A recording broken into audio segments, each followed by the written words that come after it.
soit meilleure. Au nom de Jésus, que la destinée de tes enfants soit meilleure. Nous sommes en train de parler avec l'Esprit. Pour que quelqu'un parle avec l'Esprit de l'Éternel. Si l'Esprit de l'Éternel, que la destinée de tes enfants soit meilleure.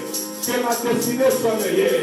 Que la destinée... Tu vas dire l'Esprit de l'Éternel chante tes paroles. Je t'examine tes paroles dans le nom de Jésus. Car la Bible déclare et que toute langue qui se lèvera en Jésus contre toi, tu la condamneras. Commence à condamner toute langue machiavélique. Commence à condamner toute langue qui se lève contre toi. Au nom de Jésus, commence à condamner toute langue qui se lève contre ta destinée. Dans le nom de Jésus, commence à condamner toute langue de malédiction, toute parole de malédiction, toute parole d'échec, toute parole qui condamne ta vie. Commence à les condamner au nom de Jésus. Commence à dire que ces paroles sont nulles sans effet. Toutes paroles de mort qui sont sorties contre moi, je les crains sans effet. Au nom de Jésus-Christ, toutes paroles méchantes, toutes prières méchantes, toutes lamentations méchantes, toutes réclamations méchantes contre ma vie, toutes réclamations de diable, toutes réclamations de sorciers, toutes réclamations familiales contre ma vie, contre ma destinée, contre la vie de mes enfants, contre la vie de cette église, je les rends nulles sans effet. Dans le nom de Jésus. L'Éternel te donne la stabilité dans le nom de Jésus-Christ. Je dis tu prospéreras dans le pays au nom de Jésus-Christ. Les ennemis que tu vois aujourd'hui, tu ne les verras plus jamais dans le nom de Jésus. Je dis le combat qui te combattait aujourd'hui, tu ne les verras plus dans le nom de Jésus. Que l'Éternel te met au large.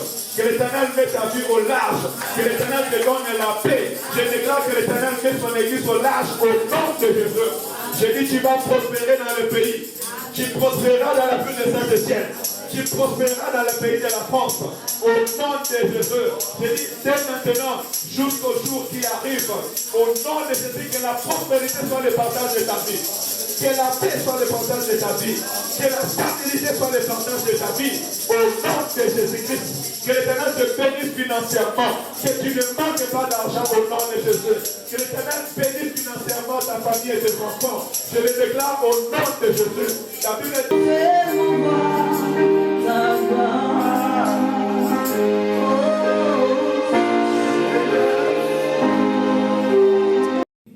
Vous savez, il y a des choses qu'il ne faut pas blaguer avec ça. Parce que tu ne peux pas les fuir. Alléluia. Ton avenir, tu ne peux pas les fuir. Ta destinée, tu ne peux pas les fuir. Alors quand on te dit, prie pour ta destinée, prie pour ton avenir, prie pour ta maison, prie pour tes enfants, ce n'est même pas au pasteur qui doit te dire de le faire. Des fois même toi-même, tu dois recommander, réclamer ces prières. Alléluia. Donc j'encourage l'église, spécialement encore les serviteurs, les servantes, lorsque nous sommes en prière, lorsque l'église est en prière, associe-toi. Dieu, on les cherche. La Bible dit, cherchez l'Éternel pendant qu'il se trouve, invoque-le lorsqu'il est prêt. Vous savez, les disciples étaient dans le barque avec Jésus-Christ, comme on a prié hier matin et le soir. Les disciples étaient au barque avec Jésus-Christ. Et lorsque l'eau et les vagues a commencé à entrer dans le barque, les disciples, lorsqu'ils regardaient le vague, ils commençaient à pleurer. Ils se disaient, mais Seigneur, nous allons mourir. Mais ils se sont levés, ils sont partis vers Jésus. Mais il est dans le barque. Pourquoi ils se sont levés? Pourquoi ils sont partis vers le Seigneur? Alléluia. Cherchez l'Éternel pendant qu'il se trouve. C'est très capital. Et je sais que le Seigneur va nous bénir. Alors aujourd'hui, je serai vraiment dans le résumé de ce que nous avons appris pendant ces jours. Et Dieu m'a donné une phrase à augmenter pour celui qui veut avoir un avenir meilleur et de l'espérance. Et dans le temps, vous verrez que même le sujet va commencer à changer dans le temps. Un avenir, c'est le temps à venir. C'est l'opposé du temps passé. Alléluia. Je dis que tu as un avenir meilleur. Ça veut dire que les jours qui arrivent, tu verras des jours meilleurs dans le nom de Jésus-Christ. Et je demande que ton avenir soit opposé de ton passé. Même si ton passé c'était la galère, c'était la souffrance. Hein, les Français diront que j'étais dans la merde. Mais ton futur, tu ne seras plus dans la merde au nom de Jésus-Christ. Alléluia. Il faut que l'Éternel puisse faire une opposition entre ton avenir et ton passé. Alléluia. Laisse que tu aies un avenir meilleur dans le nom de Jésus-Christ. Que toutes tes souffrances du passé ne t'accompagnent pas dans ton futur au nom de Jésus. Que l'Éternel fasse de grandes choses dans ta vie. Dans le nom de Jésus. Alléluia. L'avenir, c'est un pensée pour demain. Un pensée pour l'avenir. Soyez riches dans vos pensées. Je dis, sois riche, que l'Éternel te donne des bonnes pensées pour demain. Ne vivez pas dans les rêves. La vie n'est pas un rêve, bien aimé dans le Seigneur. Je voudrais te dire que ce que tu vis aujourd'hui, c'est ta vie. Ne sois pas dans les rêves. Notre espérance, c'est une espérance réelle. Alléluia. La Bible dit, la foi est une ferme assurance aux choses qu'on espère. Une démonstration de ce qu'on ne voit pas. Or, la foi vient de ce qu'on attend, et ce qu'on attend vient de la parole de Dieu. Voilà pourquoi je dis que notre espérance est réelle. Nous faisons foi, nous avons espérance à la promesse de Dieu, à la parole de l'Éternel. Alléluia. Si la parole de Dieu dit, je t'ai jeune et je vieillis, je ne peux trouver un juste abandonné, ni ses enfants mandat du Père. C'est pourquoi je dis que moi, l'Éternel ne va jamais m'abandonner, mes enfants ne m'enverront jamais du Père, parce que je fais foi à la parole de l'Éternel. Donc cela n'est pas un rêve. Ainsi donc que l'Éternel enrichit tes pensées. Alléluia. Que l'Éternel enrichit tes pensées pour l'avenir. S'il faut que tu t'assoies, tu écris, tu dis, moi mes projets, je vais faire ça avec l'Éternel, je vais arriver là-bas. C'est ça, enrichir tes pensées. Avoir un pensée pour l'avenir. Et l'Éternel, ton Dieu, te permettra de les réaliser au nom de Jésus. Écoutez, c'est l'état et la situation future de quelqu'un. C'est l'état, ton être. C'est ce que j'ai dit tout à l'heure même. Et que la vie n'est pas un rêve. La vie, nous le vivons. Alléluia. Quand Dieu a donné la vie, Dieu a donné la respiration, Dieu a donné la parole, Dieu a donné la sagesse, Dieu a donné l'intelligence. La vie que tu vis, c'est ta vie maintenant. C'est ton état. Alors ne néglige pas ton état. Et encore, travaille pour ton état futur. Amen. Alléluia. Travaille pour ton état futur. Dans quel état tu es aujourd'hui? Est-ce que tu veux finir cette année dans le même état ou tu veux aller dans un état meilleur? Dans une situation meilleure. Alléluia. Amen. Jésus-Christ a dit ces choses. Le voleur ne vient que pour voler, égorger et détruire. Mais moi, je suis venu afin que mes brebis aient la vie et qu'elles soient dans l'abondance. Dieu, il est le Dieu du futur. Amen. Il est le Dieu de l'avenir. Et Jésus-Christ est venu sur la terre des hommes pour nous donner un avenir meilleur. Alléluia. Amen. Il est venu pour arracher dans nos passés ce qui était mal. Que toute destruction qui est entrée dans ta vie soit ôtée au nom de Jésus-Christ. Que l'Éternel ôte toute destruction, tout mal que le monde a voulu mettre dans ta vie. Toute mauvaise sémence que le monde a voulu mettre dans ta vie, que cela soit ôté dans le nom de Jésus-Christ. Alléluia. Amen. Alléluia. Amen. Tout ce que le diable a voulu voler dans ta vie, que l'Éternel les récupère, les restitue au nom de Jésus. Que l'Éternel te ramène toutes les années que le diable a volées. Vous savez, les diables souvent, ils volent nos années, ils volent nos destinées, ils volent nos étoiles. Mais en Jésus-Christ, l'Éternel vient pour la restaurer. Je dis que l'Éternel te restaure au nom de Jésus-Christ. Que l'Éternel te ramène les années de bonheur dans le nom de Jésus. Amen. Que l'Éternel te ramène les années de la paix dans le nom de Jésus-Christ. Alléluia. Que l'Éternel te ramène l'année de paix dans ta maison au nom de Jésus. L'année de joie dans ta vie au nom de Jésus-Christ. Alléluia. Amen. Une situation future de quelqu'un. Que ta situation future soit meilleure. Vous savez, quand je lis ces paroles, ça me fait même mal au cœur. Et ça me pousse à prier encore plus encore au nom de Jésus. Vous savez, ici en Europe, il y a des gens qui parlent de situations difficiles, très difficiles. Alléluia. Amen. Nous sommes en Europe, c'est vrai, mais il y a des gens qui vivent des situations très difficiles. Vraiment pas faciles. Mais malheureusement, au lieu de chercher la face de Dieu, au lieu de s'attacher à Dieu, au lieu d'être sérieux, nous sommes souvent dans la distraction. Nous sommes souvent dans des choses, je peux dire, dans un mot français, excusez-moi le terme, dans la futilité. Dans la distraction, et le diable nous amène dans la distraction, afin que nous ne soyons pas sauvés. Afin que nous ne voyons pas la main puissante de l'Éternel Dieu. Alléluia. Amen. Je déclare que ta situation soit meilleure au nom de Jésus-Christ. Que la situation de tes enfants soit meilleure dans le nom de Jésus-Christ. Alléluia. Amen. Voilà pourquoi, écoutez, sur la croix, Jésus-Christ était en train de pleurer. Pardon, sur la croix, Marie, mère de Jésus, était en train de pleurer pour Jésus. Il était en train de pleurer, il a vu son fils être crucifié. Et Jésus-Christ va regarder. Il va dire, femme, ne pleure pas pour moi. Pleure pour toi et pleure pour tes enfants. Alléluia. Bien-aimé, pour ta situation, tu dois pleurer pour ta vie devant Dieu. Et tu dois pleurer aussi pour tes enfants. Afin que ta situation soit meilleure et la situation de ta famille, de ton avenir, de l'avenir de tes enfants soit meilleure. Alléluia. Et nous la prions, nous les déclarons au nom de Jésus. Je dis, Saint-Esprit, souffle des 4 vents sur ce peuple et que la situation de la vie soit meilleure au nom de Jésus. Saint-Esprit, souffle sur la vie de tout un chacun de nous. Enlève tout ce que l'ennemi a voulu détruire. Enlève tout mal, enlève toutes ces morts de ces mondes au nom de Jésus-Christ. Saint-Esprit, accorde-nous un avenir meilleur. Accorde à nos enfants un avenir meilleur. Dans le nom de Jésus-Christ. Que le Saint-Esprit produise un avenir meilleur sur ta vie et sur la vie de tes enfants, sur ton foyer, au nom de Jésus. Alléluia. Amen. On me dit, l'avenir, c'est assurer son avenir et celui de ses enfants. Tu vois là où tu dois être. Assurer ton avenir et l'avenir de tes enfants. Dans tout ce que tu es en train de faire. Alléluia. Amen. Quand je suis en train de prier, je suis en train de prier enfin d'assurer mon avenir et l'avenir de mes enfants. Parce que je sais que Dieu il veut le mettre des temps et des circonstances. Alors quand je viens entre le mains de l'Éternel, c'est pour que mon avenir soit bien et l'avenir de mes enfants aussi soit bien. Si déjà tu as ces pensées, tu pourras travailler, tu pourras devenir économe, tu pourras commencer à réfléchir, à penser à ce que tu vas faire, afin que ton avenir et l'avenir de tes enfants soient meilleurs. Alléluia. Amen. Est-ce que tu t'attaches avec des gens qui t'encouragent de travailler pour ton avenir et l'avenir de tes enfants? Bientôt il y aura des fêtes quand tu vas commencer à changer de costume tous les jours. Bientôt il y aura des fêtes, tu vas commencer à changer de talons, de vêtements tous les jours. Tout ton argent que tu vas prendre maintenant, tu vas aller seulement jeter ça à Mystique parce qu'il y a des fêtes, les gens vont devoir. À la fin du mois, tu ne vas même pas avoir l'argent pour manger. Alléluia. À la fin du mois, tu ne pourras même pas donner tes enfants à manger. On a besoin d'un avenir meilleur.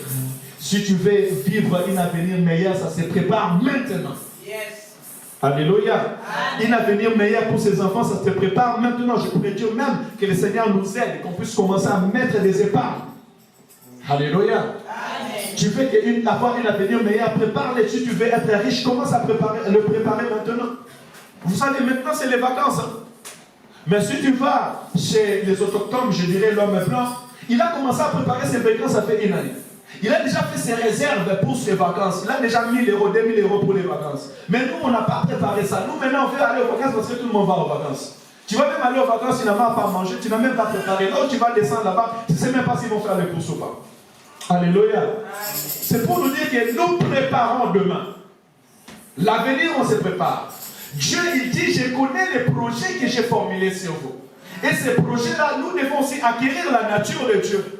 Si Dieu a un projet pour moi, ça veut dire que je dois comprendre que la nature de Dieu, c'est la nature des projets. Moi aussi, je dois vivre dans les projets pour devenir meilleur. Alléluia. Nous devons avoir les projets de l'Église pour devenir meilleurs. Et je demande à Dieu qu'il nous aide par la puissance du Saint-Esprit. J'ai remarqué pendant un temps, tous les projets que nous faisons à l'Église, c'est nous-mêmes, hommes de l'Église, que nous neutralisons ces projets. Tu vas mettre des projets, tu vas mettre des choses en place, et ces mêmes projets sont combattus à l'église. Non, nous venons à l'église pour pouvoir soutenir la main dans la main et aller de l'avant. Alléluia. Amen. Travaillez pour votre avenir. Et c'est une destinée. J'ai aimé ce mot, la destinée. Vous savez, la destinée, c'est le futur d'une personne. Et souvent, la destinée, c'est même là où je peux tomber sur Jérémie 29, là nous sommes en train de lire Jérémie 29, verset 11. Non, reste là, mets le deuxième page, laisse-moi seulement expliquer. Parce que la destinée, ce n'est pas ce que l'homme a calculé. La destinée, c'est ce que Dieu a préparé pour un homme. Alléluia. Voilà pourquoi on doit même s'attacher à Dieu, afin que notre futur et notre destinée soient meilleures. Au-delà de tout ce que nous pouvons préparer, mais ta destinée dépend de Dieu. Elle ne dépend même pas des hommes. Elle ne dépend même pas des calculs des hommes. Je suis en train de voir Joseph. Joseph, Dieu avait un projet pour lui. Vous vous souvenez que Joseph, quand il était jeune, dans la maison de son père, Dieu lui avait déjà donné un songe qui sera élevé. Mais il a eu le combat. Ses frères l'ont combattu. Et on l'a même vendu. La femme de Potiphar a accusé à tort. On l'a même mis en prison. Mais parce que sa destinée, parce que là, il ne s'agissait même pas de l'avenir parce qu'il était en prison.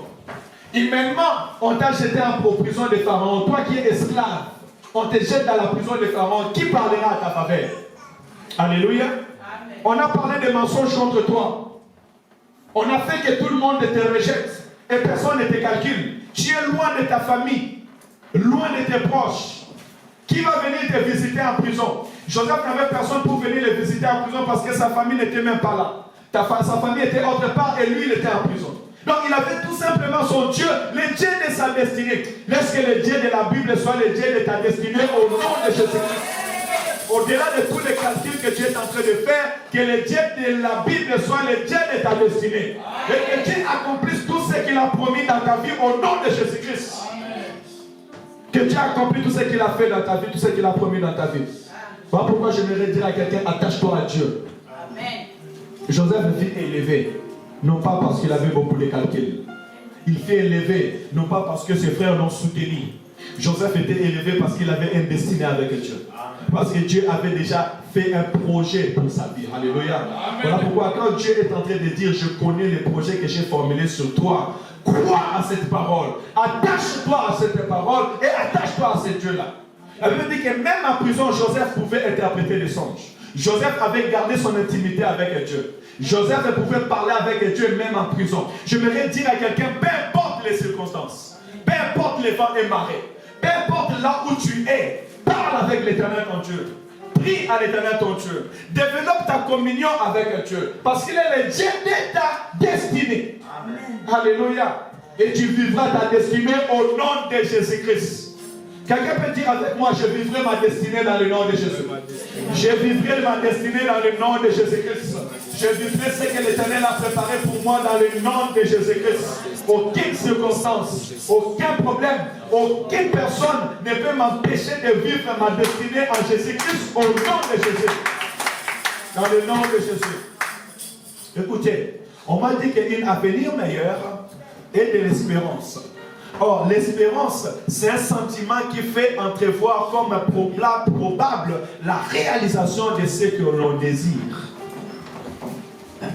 J'ai voulu poser ma foi et j'avais dit que je vais vivre avec cette assurance, cet sentiment qui doit monter dans mon cœur et que le Dieu que je prie est capable de réaliser ce qu'il a promis pour moi, est capable de réaliser ce qui est ma demande. Alléluia. Amen. Et j'avais dit, la parole de l'Éternel déclare ceci: fais de l'Éternel ton délice et il accomplira ce que ton cœur désire. Alors nous étant enfants de Dieu, pour marcher dans l'espérance, nous devons avoir un sentiment. Alléluia. Nous devons être animés de ce sentiment que notre Dieu accomplira dans notre vie ce que nous lui demandons. Il accomplira dans notre vie nos demandes et nos prières. Ainsi Jésus-Christ va dire, tout ce que vous demanderez en priant, croyez que vous l'avez reçu et vous le verrez s'accomplir. Alléluia. Tu dois vivre avec ce désir. Un avenir et aussi de l'espérance. Parce que si tu n'as pas de l'espérance, l'espérance fait vivre. Si tu n'as pas de l'espérance, c'est comme quelqu'un qui ne croit pas. Alléluia. Si vous voyez, quand je suis en train de prêcher, au-delà de ma prédication, vous allez sentir l'assurance qui sort de moi. Si je prêche et que ma prédication est sans assurance, il n'y aura pas la vie. Amen. Alléluia. De la même manière, toi aussi, quand tu fais quelque chose avec Dieu, fais-le avec assurance. Parce que tu sais que Dieu est avec moi. Écoutez, la Bible déclare lorsque Jésus-Christ va entrer dans le tombeau, la prophétie avait dit, c'est avec assurance que je vais même aller me reposer parce que je sais que tu ne laisseras pas mon esprit connaître la corruption. Christ disait, je vais mourir et après 3 jours, je ressusciterai. C'était avec assurance. La Bible déclare devant le tombeau de Lazare, Jésus-Christ a commencé à prier. Il a dit, Père, je te remercie. Père, je te remercie parce que tu m'écoutes. Père, je te remercie parce que tu m'exauces toujours. Il est devant mort. Alléluia. Amen. Il est devant mort. C'est un défi tout le monde parce que la Bible dit que lorsque Marthe est sortie de la maison, les gens qui étaient venus le consoler l'ont suivi parce qu'ils pensaient qu'il partait pour aller pleurer son frère. Ils sont venus pour aller les consoler et ils ont trouvé Jésus. Jésus échangea avec elle et dit ôtez la pierre. On ôta la pierre. Jésus va dire Père, je te remercie. Je te remercie parce que tu m'écoutes toujours et tu m'exauces toujours. Mais j'ai pris enfin que ceux qui sont là croient que c'est toi qui m'as envoyé. Et il va dire Lazare, sors, Lazare est sorti du tombeau. Amen. L'assurance. Alléluia.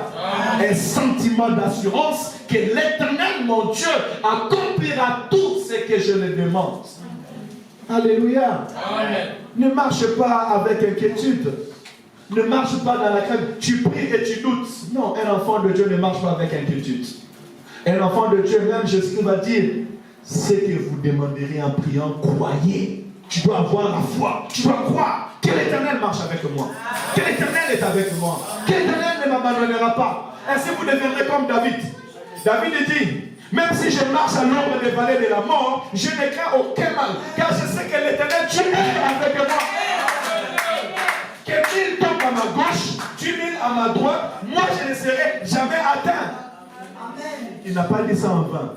La Bible dit quand Saoul était en train de poursuivre David a fui dans la forêt sur la montagne et pendant la nuit, Dieu a mis Saoul je pourrais dire même comme à l'hôpital on met les sinusite. Saoul a dormi pendant la nuit, le roi Saoul, et David est venu auprès du roi Saoul. Au milieu de son armée, il a coupé un bas de ses vêtements. Abisha a dit que nous puissions le sceller au sol. Il a dit non, on ne touche pas au roi de l'Éternel, laisse-le. Le matin, il va se lever sur la montagne. Il va dire, oh roi, cette nuit même, l'Éternel a donné ta vie, mais je ne t'ai pas touché. Regarde ton habit. Regarde, parce qu'il a pris une preuve pour lui dire que j'étais à tes côtés. Regarde ton habit. Elle est coupée, n'est-ce pas? Le roi va regarder, oui, elle est coupée. Aujourd'hui, je pouvais te tuer, mais l'Éternel, ton Dieu, l'Éternel, mon Dieu, ne m'a pas permis. Ce jour-là, Saoul s'est repenti. Il a appelé David de mon fils et il est retourné. Alléluia. Ainsi, David va dire, même si je marche à l'ombre des vallées de la mort, je n'ai crains aucun mal. Parce que lorsqu'il disait ces choses, il est en train de témoigner ce qu'il a vécu. Laisse que ta vie soit un témoignage des œuvres de Dieu au nom de Jésus-Christ. Que ta vie soit un témoignage. Vous savez, l'assurance vient, l'espérance vient lorsqu'on a un témoignage avec Dieu. Amen. Amen. Alléluia. Amen. Je suis même en train de dire ce que je n'ai pas préparé. Que le Saint-Esprit soit glorifié. L'assurance vient de ce qu'on a vécu avec Dieu. C'est pour ça que c'est très important de marcher avec l'Éternel Dieu. Alléluia. Marche avec l'Éternel ton Dieu, qui te remplit de l'assurance. Devant Goliath, David va dire, je ne regarde pas sa grandeur, je ne regarde pas son épée. Roi, tu sais, quand moi j'étais dans la forêt, quand j'étais seul là-bas, il y avait les ours et les lions qui venaient nous attaquer. Je n'avais pas fui. L'Esprit de l'Éternel descendait sur moi. Et Dieu me remplissait de la force. La Bible dit que vous mangerez le butin du pays, vous mangerez le butin du pays, vous mangerez le lait et le miel. Que l'Éternel te fasse entrer dans ton repos au nom de Jésus-Christ. Christ va dire, je vous donne ma paix, je vous laisse ma paix. La paix que le monde ne peut pas vous donner. Il est le Dieu de paix. Dieu ne veut pas le malheur pour ta famille. Il ne veut pas le malheur pour ta maison. Il ne veut pas le malheur pour ton mariage, non. Dieu veut la paix pour toi, pour tes enfants. Il veut la paix pour ton avenir. Il veut la paix pour ta vie. C'est ça le projet de Dieu. Un avenir meilleur et de l'espérance. Écoutez, vous m'invoquerez et vous partirez. Vous me prierez et je vous exaucerai. L'avenir meilleur et de l'espérance est entre les mains de l'Éternel. Et ici, Dieu nous donne les secrets. On va arriver petit à petit. Et vous verrez qu'à la place d'un avenir meilleur de l'espérance, je vais écrire une phrase. Et c'est cette phrase que l'Éternel m'a donnée hier. Invoquer Dieu, non, ne va pas trop vite. Je vais verset par verset, s'il te plaît. Invoquer Dieu, c'est faire une prière d'instance. Alléluia. Parce qu'ici, il y a invoquer et prier. Prier, c'est parler avec Dieu. Prier, c'est écouter Dieu. prier, c'est échanger avec son Dieu. Mais quand je suis en train d'invoquer, je suis en train de faire une prière d'instance. Vous voyez, quand tu vas dans le tribunal, on dit le tribunal des grandes instances. Ça veut dire quoi? C'est là où on tranche les problèmes. Quand tu vas dans un tribunal de grande instance, tu donnes ta requête, les juges doivent te répondre. Que ça soit favorable ou pas, les juges te répondront. Alléluia. Alors lorsque tu es en train d'invoquer Dieu, ça veut dire que tu t'attends à la réponse de Dieu. Tu t'attends à l'exaucement de Dieu. Donc il y a un moment, quand tu vois que les choses ne passent pas, tu dois aller invoquer Dieu. Tu dois aller chercher la face de l'Éternel. Je suis en train de voir Jésus qui doit aller à la croix. La Bible dit Jésus va aller prier et sa suyeère est devenue du sang. Quelle dimension de prière! Alléluia. La Bible dit Anne, quand il a vu qu'elle n'avait pas d'enfant et que les choses diraient, Anne a commencé à prier et les paroles sont finies dans sa bouche. Elle commençait à murmurer. L'homme de Dieu a dit que jusqu'à quand tu vas arrêter l'ivresse. Comme le roi Moutalibo, c'est ça, invoquer l'Éternel. Est-ce que tu as le temps d'invoquer l'Éternel pour ta situation? Aujourd'hui, le monde, si Dieu existait, pourquoi tant de souffrances? Si Dieu existait, pourquoi tant de morts? Est-ce que Dieu me voit? Est-ce que Dieu m'écoute? Dieu, il est assis sur son trône. La Bible déclare, même au jour du déluge, l'Éternel est assis sur son trône. Amen. Les jours du déluge, c'est le jour où l'eau commençait à couler au temps de Noé. Des milliers de gens commençaient à pleurer parce qu'ils avaient refusé d'écouter Dieu. Mais même la pluie tombait et les gens étaient en train de mourir, Dieu était assis sur son trône. Bien aimé, aucune situation de la terre ne changera la position de Dieu. Alléluia. Amen. Aucune action de l'homme ne peut changer la position de Dieu si ce n'est que l'homme qui retourne auprès de l'Éternel Dieu. Et je t'encouragerai à retourner auprès de l'Éternel. Il dit invoque-moi. Je demande que tu deviens un homme qui invoque l'Éternel. Prie, invoque-moi, priez. Et je vous exaucerai. Tu vas avoir de l'avenir meilleur et de l'espérance. Apprends à invoquer Dieu. Apprends à prier. Ne néglige pas ta vie de prière. Alléluia. Parce qu'avec la prière, nous nous rapprochons de Dieu par la prière. Jésus-Christ, tout ce qu'il faisait, il le faisait par la prière. Alléluia. La Bible dit, Marc chapitre 1, verset 35, très tôt le matin, pendant qu'il faisait encore nuit, le Seigneur s'est levé, allé dans un lieu désert pour prier. Jésus-Christ était Dieu, mais il était un homme de prière, rempli de puissance, rempli de gloire. Lui qui a ressuscité des morts, mais il prenait le temps de la prière. La Bible dit, avant qu'il puisse marcher sur les eaux, il a fini de faire le service. Il a dit aux disciples, vous précédez-moi de l'autre côté. Et lui, il a commencé à marcher sur les eaux pendant la nuit. Il a laissé les disciples, il est parti à la montagne pour prier. Bien aimé, il faut avoir le temps de laisser ta maison et aller prier. Alléluia. Prenez le temps dans la prière. Tu vas avoir une avenir meilleure et de l'espérance pour toi, pour ta maison, pour tes enfants. Soyez des hommes et des femmes de prière. Alléluia. Et Dieu exaucera tes prières. Tu vas avoir de l'assurance que tout ce que tu demanderas à Dieu s'accomplira. C'est par la prière. La Bible déclare, ma maison sera appelée une maison de prière. Cette église doit être remplie des hommes et des femmes de prière. Bien aimé, j'encourage l'église. Quand je vais convoquer l'église à la prière, serviteur, servant de Dieu, ne manquez pas. Maman, papa, ne manquez pas à la prière. Parce que la prière est la clé. La Bible déclare, tout ce que vous lierez sur la terre sera lié d'en haut. Tout ce que vous délierez en haut sera délié sur la terre. Mais comment est-ce qu'on ouvre le ciel? Comment est-ce qu'on délie les choses sur la terre? C'est par la prière. Alléluia. Amen. Que la vie de prière soit le partage de ta vie. Et Dieu t'exaucera. Écoutez, vous me chercherez et vous me trouverez si vous me cherchez de tout votre cœur. C'est ça la phrase que Dieu m'a donnée. Et à partir de là, je change directement le titre d'en haut. Vous me chercherez, vous me trouverez. Or, nous cherchons Dieu dans la prière. Nous cherchons Dieu dans les jeûnes et prières. Nous cherchons Dieu dans les sacrifices. Quand tu as quitté ta maison ce matin pour venir dans ce lieu, Dieu est venu pour chercher l'Éternel ton Dieu.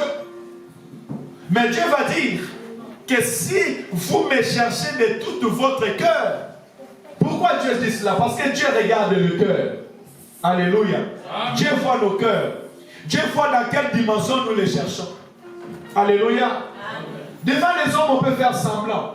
Mais devant Dieu, on ne peut pas faire semblant. Quand Dieu avait vu que les enfants d'Israël, leur cœur s'est détourné d'eux, ils ont commencé à faire des sacrifices. Ils ont commencé à mettre leurs enfants dans les sacrifices, faire des offrandes aux dieux étrangers. Dieu les avait fait sortir du pays qui les avait bénis. Alléluia. Amen. Mais là-bas, ils ont commencé à prier, à chercher Dieu, à dire Dieu, aie pitié de nous. Souvenez-vous des temps de Daniel. Quand Daniel a vu que 70 ans est accompli, Daniel a commencé à prier, Seigneur, souviens-toi de nous, souviens-toi d'Israël. Seigneur, aie pitié de nous, aie pitié de ton peuple. Et Dieu s'est souvenu d'eux. Et il va venir ici, vous me chercher de tout votre cœur. Je voudrais dire à quelqu'un, si tu veux avoir un avenir meilleur et de l'espérance, cherche Dieu de tout ton cœur. Alléluia. Amen. Cherche Dieu de tout ton cœur. Ne cherche pas Dieu à moitié. Ne cherche pas Dieu seulement les dimanches. Ne cherche pas Dieu seulement quand les choses vont bien ou les choses vont mal. Non, cherche Dieu de tout ton cœur. La Bible déclare, on est venu demander à Jésus. Voici Moïse nous a donné 10 lois. Et dans ces 10 lois, quelle est la plus grande? Jésus va leur dire, tu aimeras le Seigneur ton Dieu de tout ton cœur, de toute ton âme et de toute ta force.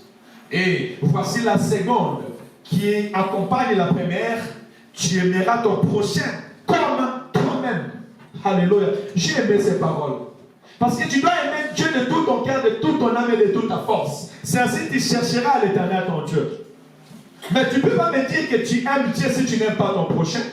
Parce que Dieu, tu ne le vois pas. Comment tu dois chercher l'amour de Dieu si toi tu n'as pas l'amour pour ton prochain?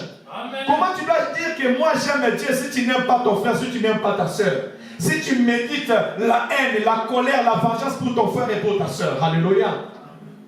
Aujourd'hui, on voit l'église parle de l'amour, mais l'église ne s'aime pas. Les frères et sœurs parlent de l'amour, mais eux-mêmes en eux la division, en eux la haine. Alléluia. Cherchons l'éternel de tous nos cœurs. Cela dépend aussi de notre être et de notre présence. Dieu veut que tu les cherches de tout ton cœur. Alléluia. Il est où mon tableau? C'est pas si on peut avancer. Tu pourras avancer, j'espère. Merci. Écoutez, en haut, je dis, si vous me cherchez de tout votre cœur, ainsi nous verrons la gloire de Dieu, nous verrons la puissance de Dieu au milieu de nous.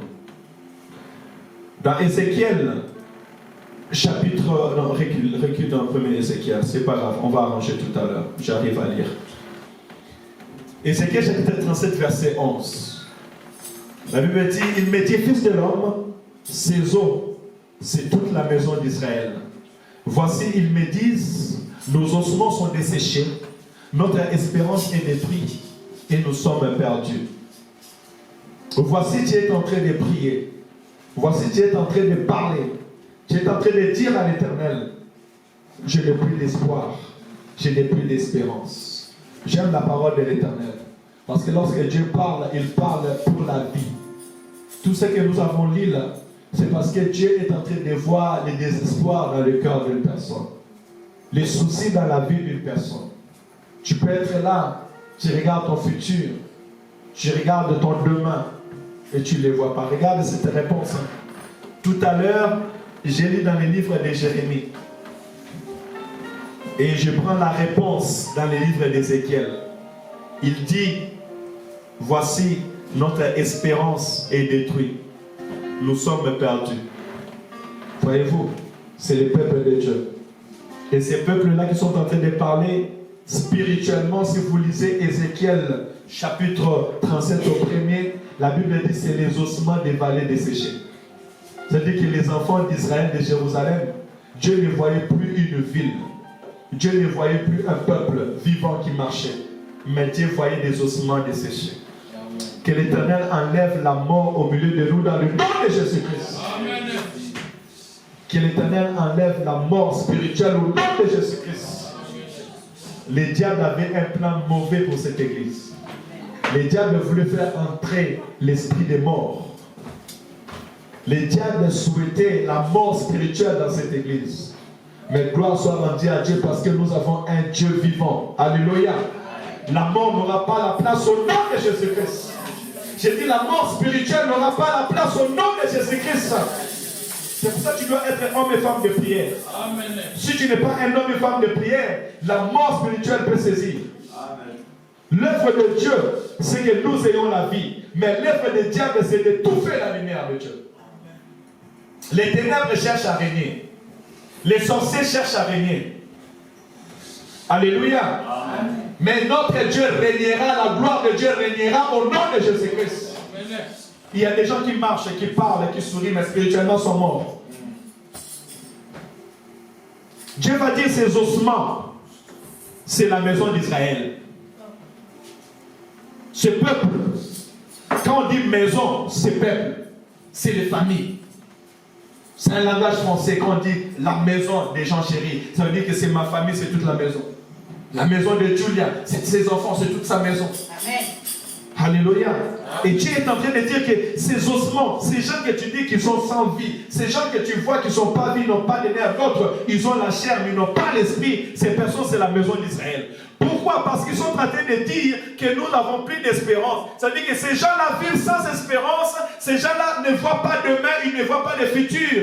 Ils disent nous sommes perdus. Nous sommes détruits. Si tu es là ce matin et tu es en train de dire sur ta vie ou la vie de tes enfants que tu es détruit, tu es banni, je peux te dire que Dieu est capable de restaurer ta vie. Amen. Dieu est capable de te donner un avenir meilleur au nom de Jésus-Christ. On peut avancer. Écoutez ce que dit l'Éternel. La Bible dit, prophétise donc et dis-leur. Ainsi parle le Seigneur, l'Éternel. Voici, j'ouvrirai vos sépulcres. Je vous ferai sortir de vos sépulcres, ô mon peuple, et je vous ramènerai dans le pays d'Israël.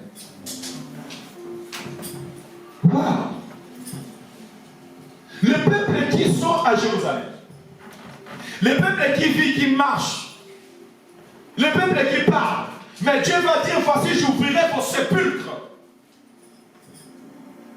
Donc ce sont des gens qui vivent, mais spirituellement, leur vie est déjà enterrée.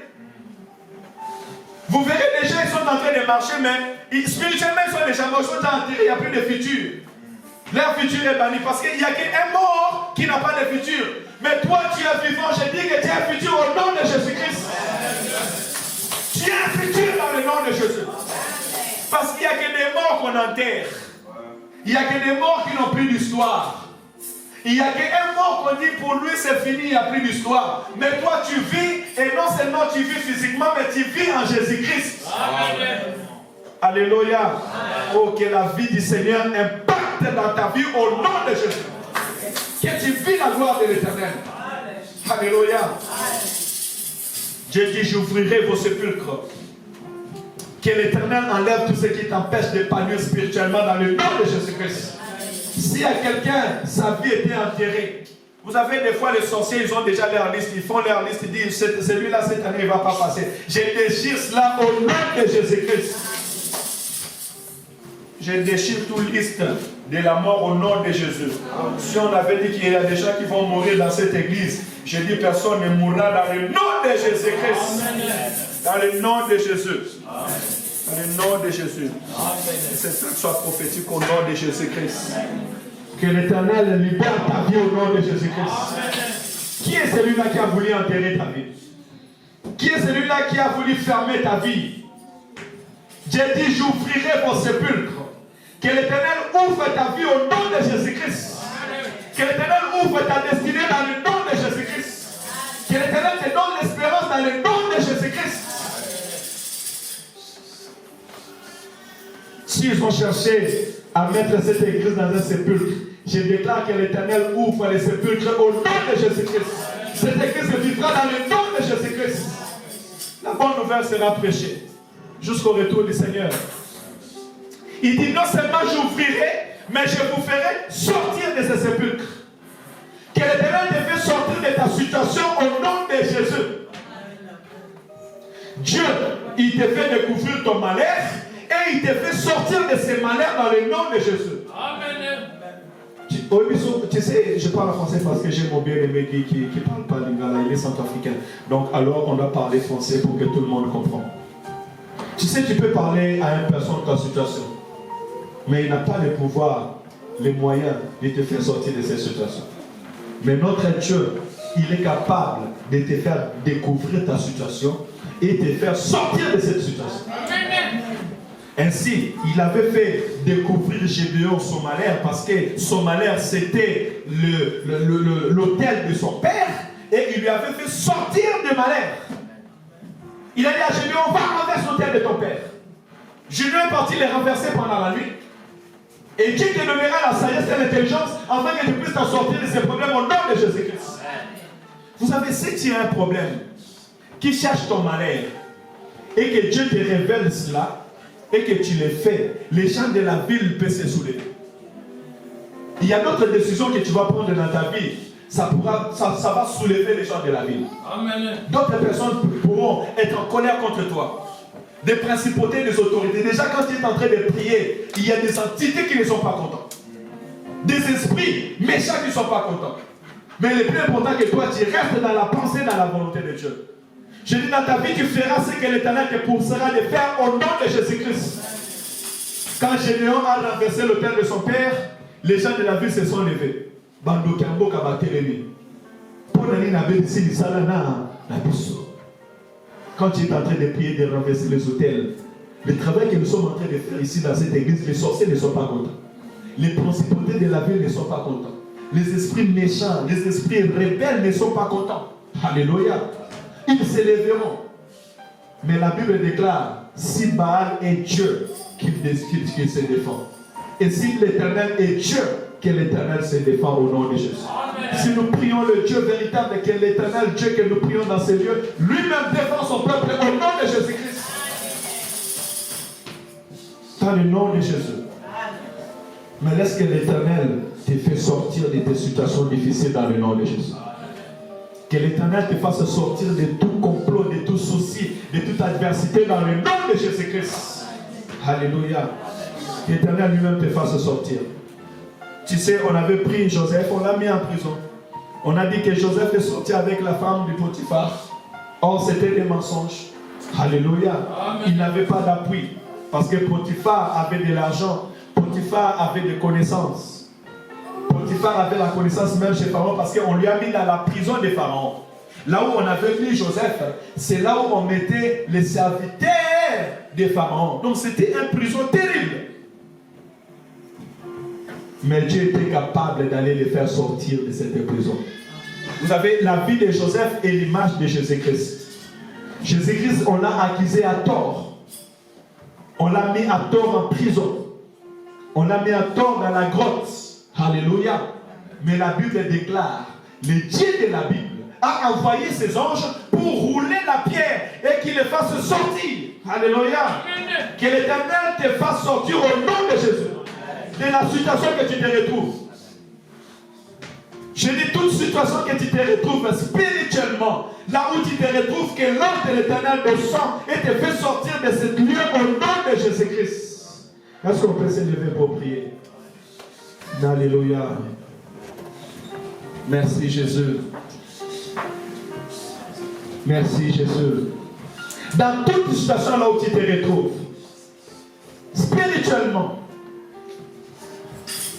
là où on t'a mis, là où on a mis ta vie, ils ont dit que toi tu ne vivras pas. Ils ont dit qu'on verra maintenant si tu vas t'en sortir. Ils ont mis des garde-fous contre ta vie. Mais je déclare comme l'ange de l'Éternel que la pierre se roule au nom de Jésus-Christ. Que tout blocage qui était dans ta vie soit ôté au nom de Jésus-Christ. Sors de ces malheurs dans le nom de Jésus. Sors de ces situations dans le nom de Jésus-Christ. Que tes enfants sortent de ces situations de malheur au nom de Jésus-Christ. Que l'Église sorte de ces situations de mal au nom de Jésus-Christ. Ta vie ne dépendra pas des situations physiques. Ta vie ne dépendra pas des hommes. Que l'Éternel qui écoute les prières, écoute tes prières. Et que l'Éternel